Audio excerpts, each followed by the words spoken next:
Xiaomi rajai pasar smartphone Indonesia pada Q2 2021. Firma riset produk teknologi Counterpoint Technology Market Research mengungkapkan, Xiaomi merajai pangsa pasar Indonesia sebagai merek smartphone dengan pengiriman terbanyak di kuartal 2 atau biasa dibilang Q2 2021. Dalam data terbarunya, Counterpoint mengungkapkan bahwa Xiaomi mencapai pangsa tertinggi atau 26% dari total pengiriman, dan menempatkan mereka menjadi pemimpin pasar untuk pertama kalinya. Monthly Indonesia Channel Share Tracker dari Counterpoint mencatat, pengiriman ponsel pintar di Indonesia mengalami pertumbuhan sebesar 28% year-on-year singkatannya, YOY, dan 22% KOK disingkat quarter-on-quarter pada 2021. Dalam siaran pers di laman resminya, dari 26% pangsa pasar Xiaomi, model yang menempati posisi teratas di tanah air termasuk Redmi 9C, Redmi 9A, dan Poco M3. Semua model tersebut populer karena fitur yang terkait dengan baterai, penyimpanan, dan kamera. Sementara itu, smartphone dari jenama Vivo menempati posisi kedua dengan pangsa pasar 21%, yang didorong oleh model Y12s, Y1s, dan Y20s.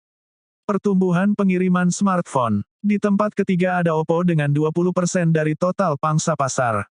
Model yang berkontribusi pada Oppo antara lain A54, A15, dan Reno 5 5G yang dinilai memiliki kinerja baik. Untuk peringkat keempat adalah Samsung dengan 13%, diikuti Realme sebanyak 11%, dan merek lain dengan pangsa pasar 9%. Analis riset Counterpoint Paula Ruth mengatakan, pertumbuhan yang kuat dalam pengiriman smartphone di Q2 didorong oleh pemulihan awal dalam belanja konsumen. Berkat permintaan yang terpendam dan perayaan Idul Fitri, dikombinasikan dengan adopsi smartphone yang lebih cepat, ujarnya. Kami juga mengamati brand smartphone di Indonesia semakin aktif di kanal online untuk mendukung protokol kesehatan terkait pandemi, tambah Ruth. Data Counterpoint menambahkan, kanal daring menyumbang sekitar 19% dari pasar smartphone pada Q2 2021. Angka ini lebih tinggi daripada tingkat di masa pra-pandemi 13% pada Q1 2020.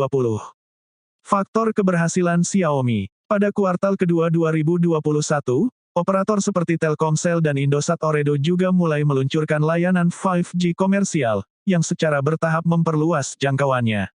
Kami pikir preferensi konsumen untuk ponsel 5G akan tumbuh dengan peluncuran layanan 5G atau mengantisipasi konektivitas semacam itu, tulis Counterpoint dalam laporannya. Berdasarkan Indonesia Channel Share Tracker, pangsa smartphone 5G dalam total pengiriman ponsel naik dari 4% di Q1 2021 menjadi 7% pada Q2 2021. Sementara analis senior Glenn Cardoza mengatakan, keberhasilan Xiaomi disebabkan karena popularitasnya untuk produk dengan best value for money. Selain itu, mereka juga dinilai berhasil karena kehadiran online yang kuat, manajemen inventaris yang relatif ramping, serta kurangnya komponen global yang memaksa pesaing seperti Samsung memprioritaskan pasar tertentu. Preferensi konsumen di Indonesia telah bergeser lebih ke smartphone yang terjangkau dan pembelian online karena pandemi. Preferensi ini selaras dengan poin kuat Xiaomi, kata Cardoza.